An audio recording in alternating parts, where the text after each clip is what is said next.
This program is PG. It contains discussion topics of suicide which may be upsetting to some viewers. Parental guidance is recommended for younger viewers. I was stunned. I was in disbelief. I was in denial. And I was in denial very, very quickly because I had just seen him the day before. I've learned since the passing of Pua that the more you talk about these things, the maybe, just maybe, someone will pick up something that you say, and then maybe it might help them in their journey.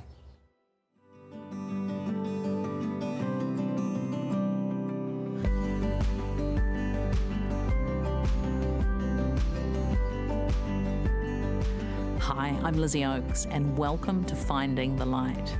Today my guest is Sela Alo. Sela's been working in broadcasting for a number of years and he's a guy with a whole lot of heart and soul and a lot of wisdom. I'm going to be honest, I'm feeling a little bit nervous about today's conversation and I need to give you a trigger warning because we're talking on the topic of suicide. I feel like everyone in New Zealand's life has been touched by suicide, whether it's a friend or a family member, or an acquaintance, or maybe just somebody you admired from afar. But this is an important conversation. I think it's going to get a bit real, a bit raw, maybe some tears. But it's a necessary conversation, and it's going to be a good one.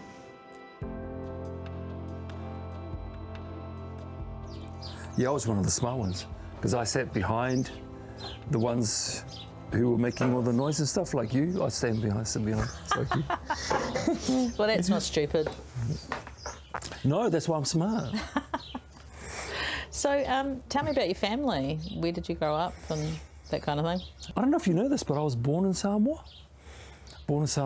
And I came over really, really young, but I like to put that as one of my claims, you know, like. And then I grew up in South Auckland and I've got 5 siblings. There's 5 of us. There's 3 girls and 2 boys, so me and my brother. And hey, normal upbringing. Oh, actually no, I say normal because it's what is normal? Well, it's all I knew, right? Maybe like you know, it's all you knew, so you thought it was normal. There was lots of challenges. I mean, these are stories that my mum used to tell me. We used to live in PRAYLINE in Auckland before we got pushed out. Right. And Dad used to tell me that Mum both worked at factories and Mum would come home and breastfeed me at lunchtime. Wow. And then race back to the factory. You know, this is something that just stands out that she used to tell me, you know, I mean, you just do what you have to do, you know? Yeah. Yeah. I feel like you have a lot of respect for your parents. Yeah, ingrained in me, Lizzie.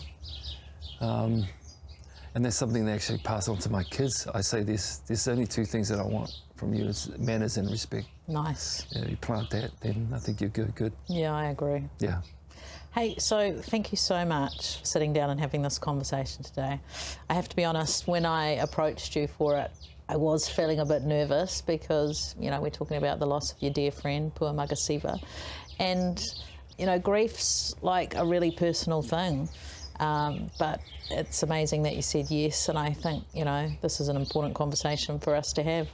Yeah, and I just want to say thank you for thinking about me here as well, because I've learned since the passing of Pua that the more you talk about these things, the maybe, just maybe, someone will pick up something that you say, and then maybe it might help them in their journey. So thank you. There was a bit of a funny story about how you and Pua started working together, right? You were working on, was it Flavour? No, I was working at a station called New FM. Okay. Yeah.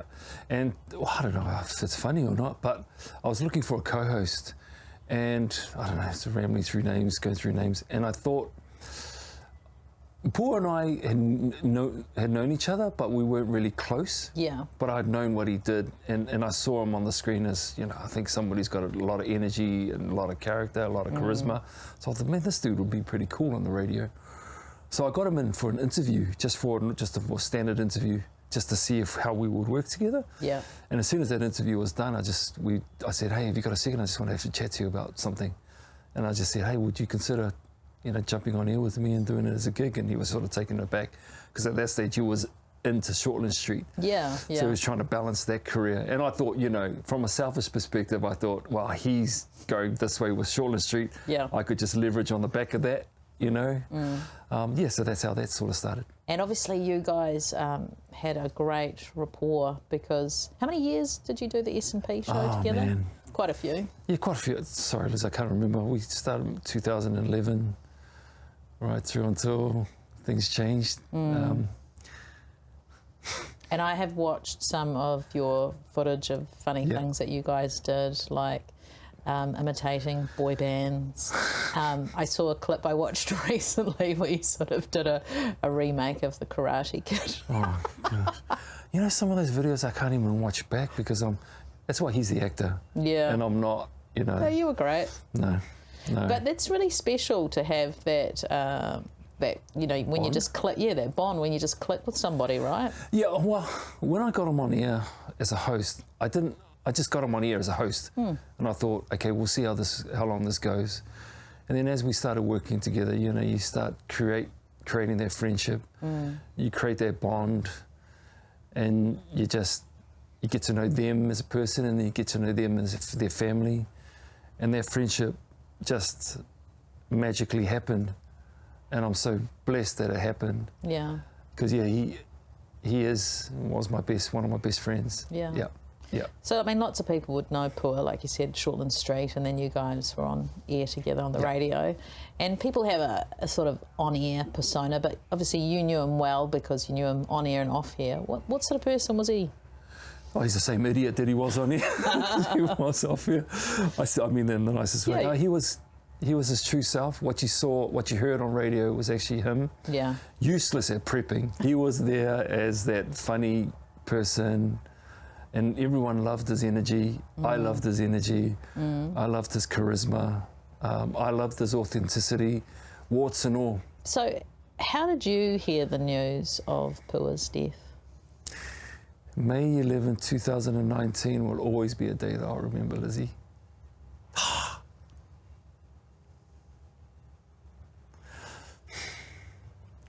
I thought we were going to chat for a lot longer before I got to this. Sorry. Nah, you're okay. I was at my son's rugby game in Mount Albert. Yeah. And my phone started ringing. This is like early in the morning, 8:30 in the morning. Maybe even 8, maybe 8, I can't remember. And I thought, I'll get there later. And then it was just incessant. There was like 2 or 3 calls, and I thought, okay, I better answer this. Yeah. So I answered it, and it was my mate Efron, who's a very, very dear friend of Pua's. And Efron just started, I couldn't hear him at first, and then I just heard a sob. And then the sob turned into a full-on cry, and I said, what's wrong? Okay, I thought Pua had hurt himself. He just said, Pua's gone. I said, what do you mean, Pua's gone? I remember standing up, and at that stage, I just dropped to the ground. Yeah. So I grabbed my son, and I said, let's go. And he said, what's wrong, Dad? And I couldn't tell him. I said, kid, we just...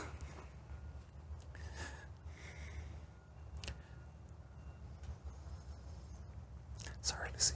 No, don't be sorry. This is really hard. And this is really hard what I'm asking of you. I've had these chats before.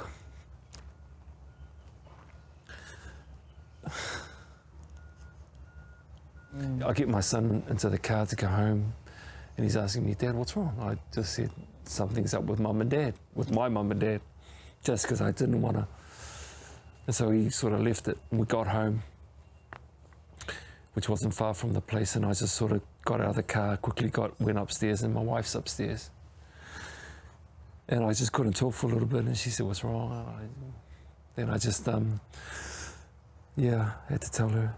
I told her then, and I just gathered my thoughts. But that was a weird day, Liz, because I was stunned. I was in disbelief. I was in denial. And I was in denial very, very quickly, because I had just seen him the day before. My son had formed a really close bond with Pua. That was really hard for him to process. He just broke down. And we just both needed our space there for a little bit. But Yeah, and then I guess the world found out, right? Yeah.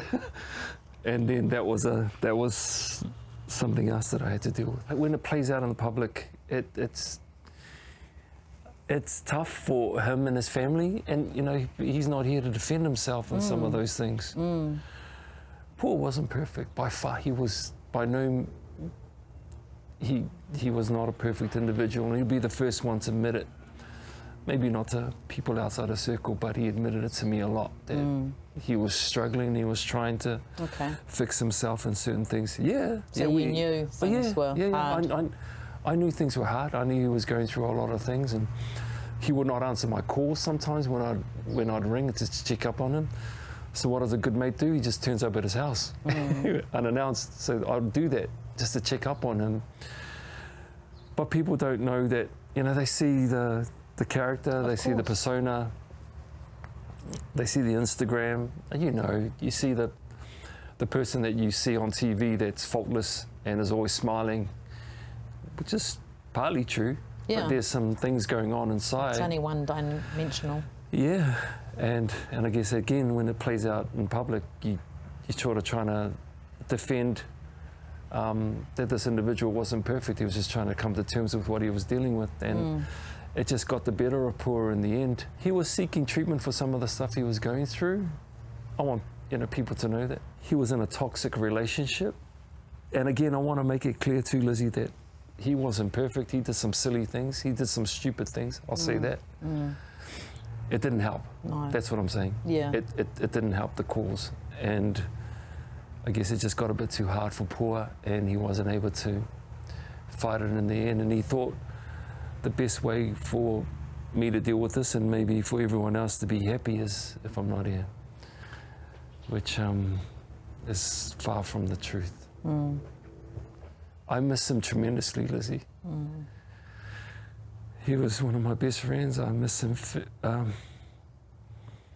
To this day, people will go out of their way to come up and say, you know, how great Pua was and how they miss him. They didn't know him, but because of some of the stuff we've got living online, they feel like there is that connection. And so that's really special for me, because it's just special. And when he passed, man, the outpouring of love, I felt like I wasn't deserving a lot of it, because people felt a little bit sorry for me, but people were very, very kind. So for you, dealing with grief, and like particularly those early days, what were some of the things that kind of helped you, do you think?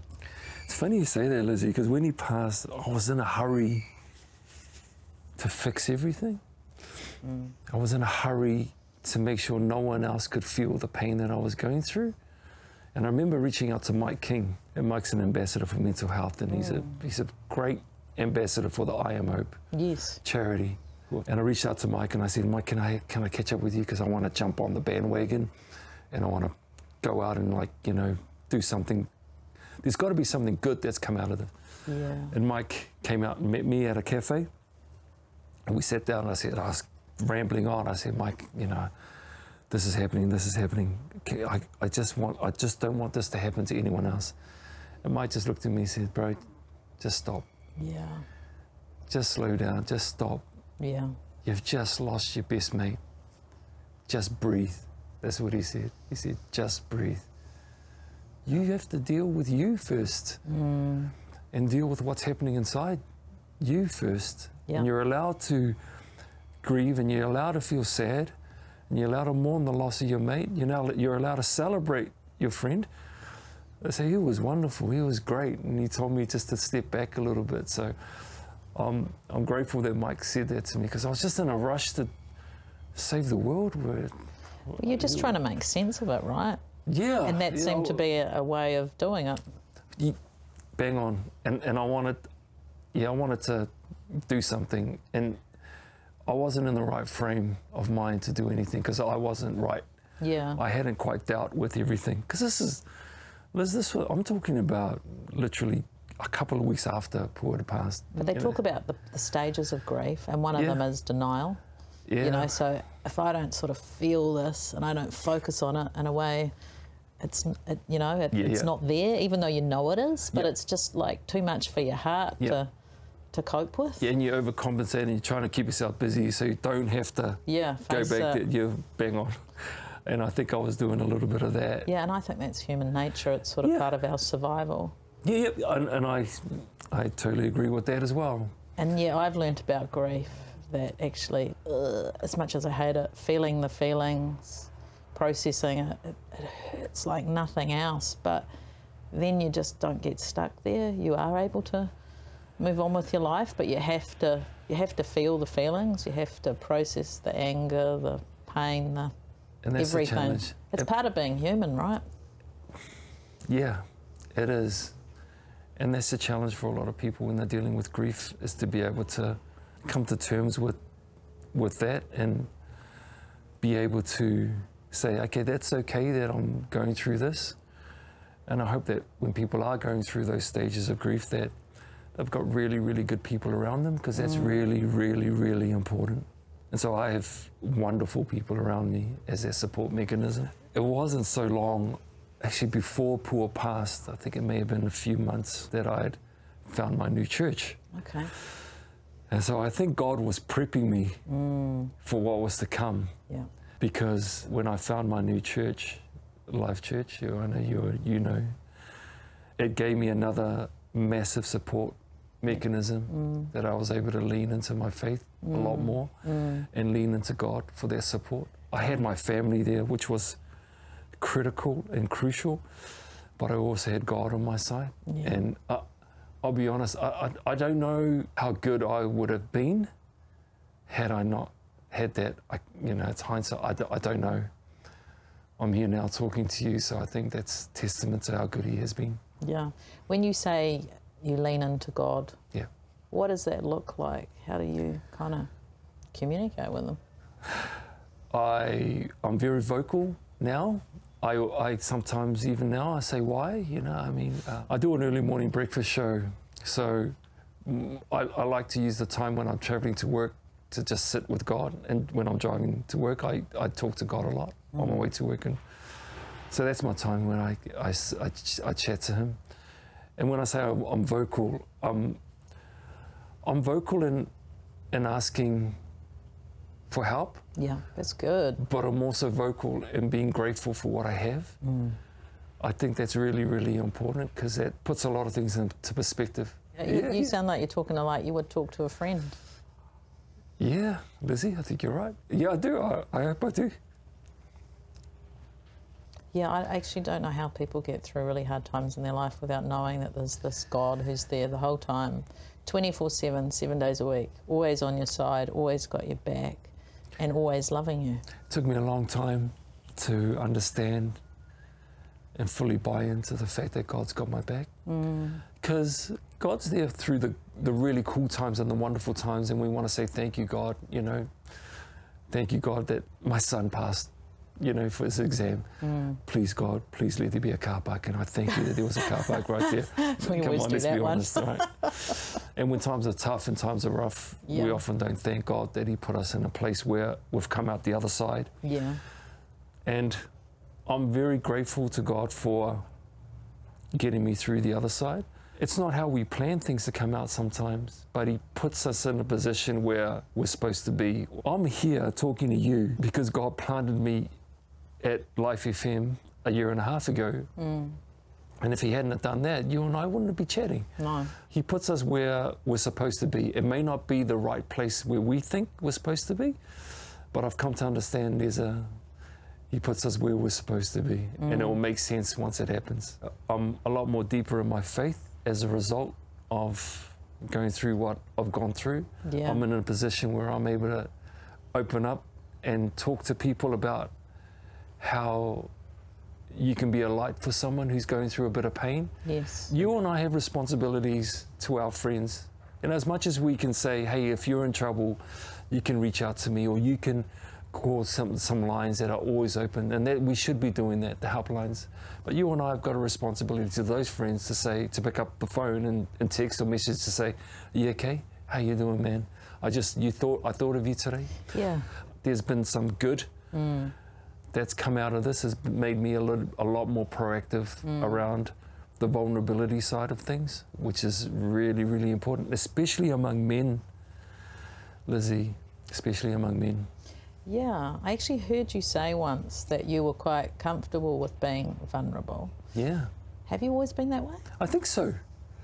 I think so. This has opened me up a lot more, and I'm comfortable in that space around dropping my guard. But was that something that was kind of role modelled to you, or just something you've kind of learnt? That's a really good question. I think it's something that I've learned. It's been instilled with, you know, there's values that your parents instill in you, but yet I felt the love and the care from my parents. Yeah. And I think that's been instilled in me, and as a dad, I don't know, I just want to give that back to my kids. So it's always been a part of me. Yeah, because I've also heard you say something about vulnerability and resilience going together. Oh, I think vulnerability is the greatest measure of courage. Amen. And that builds your resilience, right? Brené Brown is wonderful. I love her. Me You can too. see you shaking your head. Yeah. There's some quotes from her that just resonated in my heart, you know, around vulnerability. It's the last thing that I want you to see in me, but it's the first thing I look for in you. That stays with me, in that if I want someone to open up to me, I have to drop my guard. Yeah. I have to be willing to share my honesty. I'm very comfortable in doing that, because maybe it might open that person's heart enough to share and have the courage to be vulnerable as well. And then maybe they might put them on a road to recovery if they're going through a journey of hurt. Yeah, well, I mean, I totally believe that being real is where it's at. Yeah. I haven't got energy for anything else. I know that of you. Yes, and don't change. Please don't change. Yeah. Don't do that. Yeah, I was speaking to my 19-year-old son the other day, and we were just starting to talk about mental health and stuff in men. Yeah. And I asked him this question. I said, what is it that you think that men struggle so much with mental health and higher rates of suicide in this country? And he said, well, I think it's because, one, they feel like they have to have it all together. Correct. They have to be a provider. And he said, and they have to be macho. He's not a macho kid. He's a real one.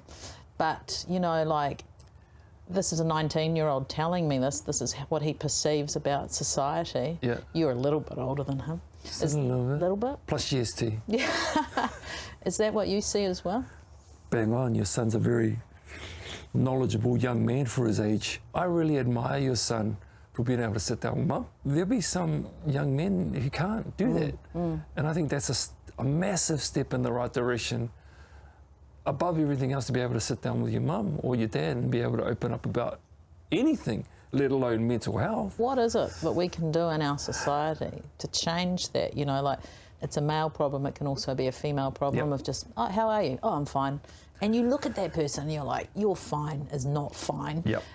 How can we learn to allow people to develop, to be, hey, let's be real, let's be open, let's be honest, and not be scared of being rejected or interpret, you know, people interpret that you're weak.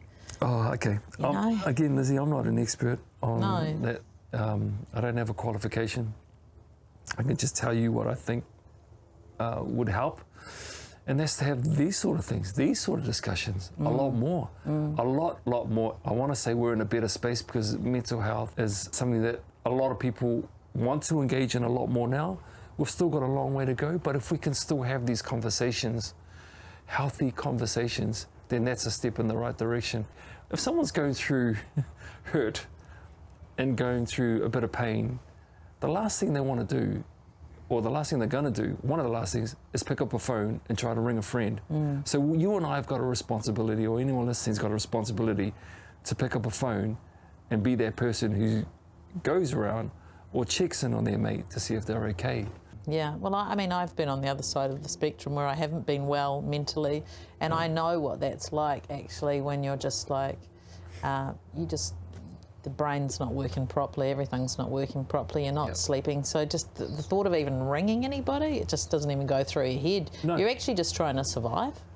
Yeah, well, see, you know that firsthand. So when you're asking, if I'm asking you and you're going through that hurt, hey, give me a call sometime, or give me a call if you need to, You're right. It's not going to happen. No, so that's why. Let me know if you need anything. No, don't. You just do something. Yeah, like if we go back to Pua, there were times when I would ring him and he wouldn't pick up my call. I'd text him, I wouldn't hear from him. So I'd go around to his house. Sometimes he liked that, and sometimes he told me to get lost. Yeah. But, you know, it's just trying to... It's the price you pay for love, right? Your friend slamming the door in your face or not answering. It's worth it. I've had that happen a couple of times. But, you know, a couple of harsh words. It does take a lot of courage to open up and find those really cool people that you can open up to. But it's that burden that you don't have to carry and wear. Let someone else carry some of that with you.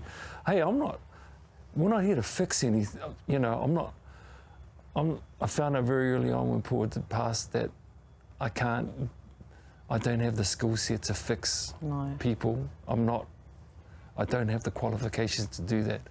What I do have though is the ability to listen and be a friend. And if you can do that, I think you're halfway through helping somebody. You know, don't try and fix them, and don't try and judge people as well. We're not here to judge people. Our job is to lift those who fall, you know, restore the brokenhearted, you know, heal the hurting. That's our job. And if I can get a whole lot of guys to be able to do that and open up, and if I can get a whole lot of guys to say I love you back to their mate, that's cool. That'd be cool. I guess for somebody who's listening now and you know they're in a hard space, what would you want to say? So much to say. One, the first thing, Lizzie, is that you're not alone. And a lot of people who are going through their hurt feel like they're alone, and no one else is going through the hurt that they're going through. And we don't know the pain that someone's going through, but there are other people going through the same pain and feeling their hurt. So I would just say, you're loved, you're special. I don't know what you're going through right now, but I'm here if you need someone to listen. That's what I'd say. Yeah.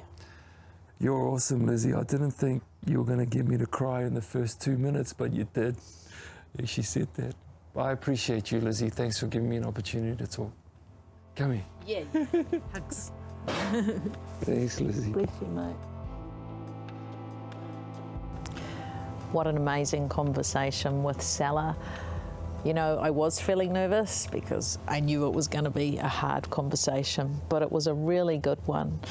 And he touched on so many important points about in his own story of grief, dealing with Pua's passing, and how Mike King had told him, whoa, you just need to slow down.